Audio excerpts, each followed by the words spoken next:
Good morning, Malta and Gozo, and welcome to another edition of Lovin Daily. I am your host, Jonathan Sheila. Today I am joined by David Greg Orpani. Yesterday was a massive day for Malta, so let's jump right into the headlines. Robert Abela has apologized for the state's shortcomings in the Daphne Caruana Galizia assassination, but has continued to back his government's mandate.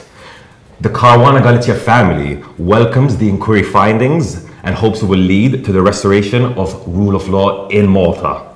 A 21-year-old man from Shawqiyya has been denied bail over dragging and throwing a Somalian man into the sea in Gozo. World record breaker Neil Ajus has opened up a little bit about his unorthodox beliefs, and Carla has advanced onto the next round of the Tokyo Olympics after placing fourth in the 100-meter heat. So let's just jump right into the long-awaited publication of the inquiry into the murder of Maltese journalist Daphne Caruana Galizia. This has been going on for over a year and a half of investigations. Yesterday it was published, and obviously there was major reactions. I think one of the main ones being that the Prime Minister, Robert Abela, has apologized on behalf of the state for the state's shortcomings in her murder. So the formal apology was given yesterday during a press conference right after the inquiry, which is at 437 pages, so it's it's got a lot to say. He made the formal apology in a press conference right after publication, saying, quote, "I was appointed Prime Minister soon after the public inquiry into the assassination started, but it is now up to me to apologize for the state's shortcomings." He said that the murder was a dark chapter in the history of Malta, but he has continued to back his government, his cabinet, as well as not denouncing former Prime Minister Joseph Muscat. Now, in the defense of the government, he said, look at some of the reforms we've made when it comes to the police and the judiciary following the assassination of the journalist. He also pointed to the fact that people like Vince Muscat have been, found and arrested and brought in to, possibly see justice. And he's insisted that the culture of impunity on the island is being addressed under his tenure.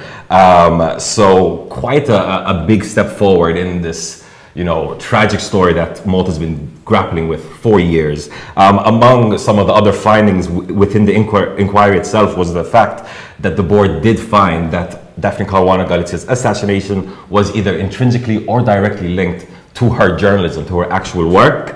And interestingly, Abela has now formally invited the Caruana Galizia family for a formal meeting.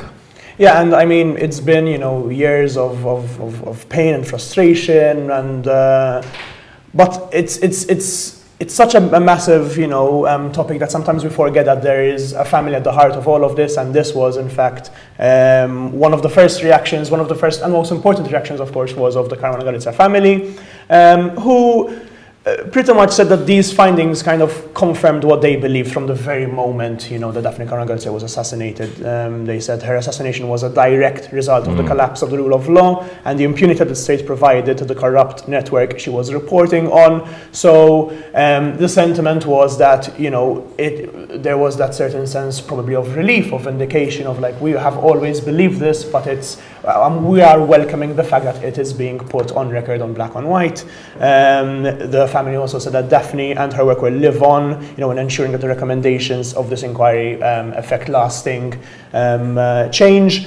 And this was also kind of echoed by the Daphne Caruana Galizia Foundation, who in fact said, look, this is a historic opportunity, what we have here on our hands, and this is the opportunity to ensure real change for the safety of journalists, and to process, this kind of national healing that a lot of Malta's politicians, commentators have been saying.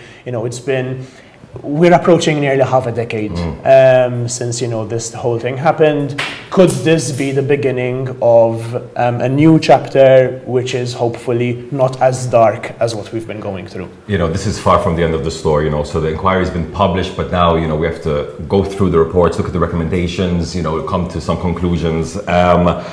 Right now in Parliament, Malta's Parliament, including Prime Minister Robert Abela as well as Opposition Leader Bernard Grech, are reacting to the findings. People such as PNMP Jason Otsapardi will be addressing Parliament as well, so definitely follow Love Malta. We're covering that as we speak. And beyond that, just this morning, Malta's President George Vella said that, listen, now that the inquiry has been published, it is time for the nation to begin the healing process. So let's see what happens next when it comes to this. Moving on to the next story, a bit of an update from a shocking incident that happened in Gozo a couple of weeks back. A 21-year-old man from Shawkiya, Dilian Mifsud, has been denied bail and remanded in custody after being charged with a slew of offenses in relation to the incident. So if you remember, the incident is really crazy. A Somalian man had been picked up, dragged and thrown into the sea at the Imjar harbor in Gozo on the 18th of July at 1 a.m. in front of a jeering crowd. Apparently some people were clapping, and the incident had gone viral when someone recounted it on social media, and since then footage of the incident has actually emerged. It's quite shocking stuff. It's really not cool seeing someone just casually walk up behind someone, grab him, drag him and throw him into the sea. Onlookers were quite shocked, actually. In the footage you can hear onlookers saying, well, this is really not on, this is really not right. And now Mifsud has been charged with attempted grievous bodily harm, causing slight injuries, damaging the man's iPhone, breaching the public peace, as well as breaching terms of a probation order. He pleaded not guilty, and his lawyer, John Paul Gregg, said that, listen, there was no racist element in this incident, which is a little bit questionable, but hey, that's what he's saying in court. Magistrate Simone Gregg decided not to give this man bail, so he has been remanded in custody, but at least there's a little bit of a development on this very shocking incident. Yeah, I mean, look, even if you do think that there was no racist element to this, whether you do believe that the same thing would have happened no matter who was in that situation, or whether the crowd would have reacted the exact same way, no matter what you do think, I mean, if you have watched the video or if you've read that shocking account that has gone viral since, I think we can all agree that it was a heinous act. I mean, if you look at the footage, it was, there seems to be a lot of moments where the man could have stopped. So it felt very, very nearly cold and calculated. Exactly. And even if it was a spur of moment thing, I think we can all agree that ideally we will not see any other episodes of the sort. Moving on to our next story, Maltese Olympian, or rather superhuman, Neil Ajus has opened up on his quite frankly unorthodox beliefs, his connection to spirituality, and how he uses it as an inspiration and as a motivation in his world record swims, including of course the latest superhuman feat of swimming from Linosa to Gozo in 52 hours, which is something I could never imagine doing myself. Neil just was opening up about this with John Malia on his podcast, and he basically spoke about the deep connection that he has with Yamanja, who is a Brazilian spirit of the sea. It's of course not the first time that Neil Ajus has opened up about this spiritual connection that he and his fiancée Lara Vella share. In fact, it was Lara who introduced him to this, this spiritual level that he has, this connection. In fact, they even had a moment where they offered, this spirit seashells and hape, which is a traditional shamanic medicine, right before. They said, Neil said that he did this to show our appreciation of her so that she will keep me safe while I'm swimming. It's also not the first time, because even for his, the previous Sicily-Malta swim, apparently she had spoken to him and she told him, to use the sun as a source of energy, telling him it will bounce back off the bottom of the sea and back into his heart. For this one, apparently she told him to use the moon instead, and told him, it will go directly into you. And in fact, while he was swimming, he made it a point that whenever the moon was up, there's always a direct line of sight.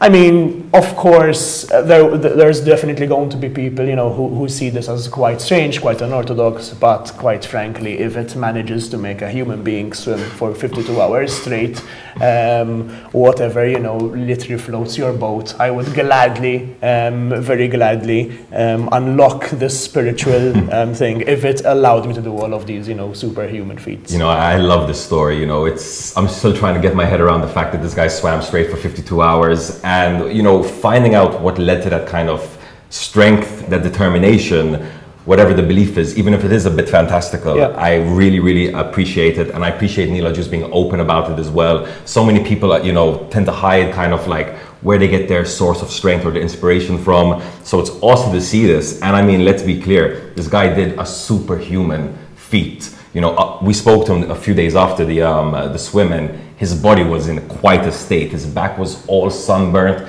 His mouth was full of ulcers. So this is something that most people just wouldn't be able to do. So it's really incredible to see that, you know, people are finding sources of strength that they truly believe in and that are truly giving them power to get through some incredible feats. So shout out to Mancha for giving Neela Juice such power. Love it. Moving on to the final story, another Maltese person killing it out there. Carla has become the first Maltese athlete to qualify past the preliminary rounds at the Tokyo 2020 Olympics after placing 4th in her 100-meter heat. So this is really, really cool. You know, right now there's an Olympic fever happening around the world. We've got quite a few Maltese athletes up there. You can see the extensive coverage we've gave them on lovinmalta.com. But to see Shikluna, you know, she put up a time of 12.11 seconds in the preliminary round. She came behind a person from Indonesia. But because she came in the 4th place, she has now earned herself a spot in the round 1 of the 100 meters women's heat. So that's so awesome. We'll definitely be following Shikluna's journey.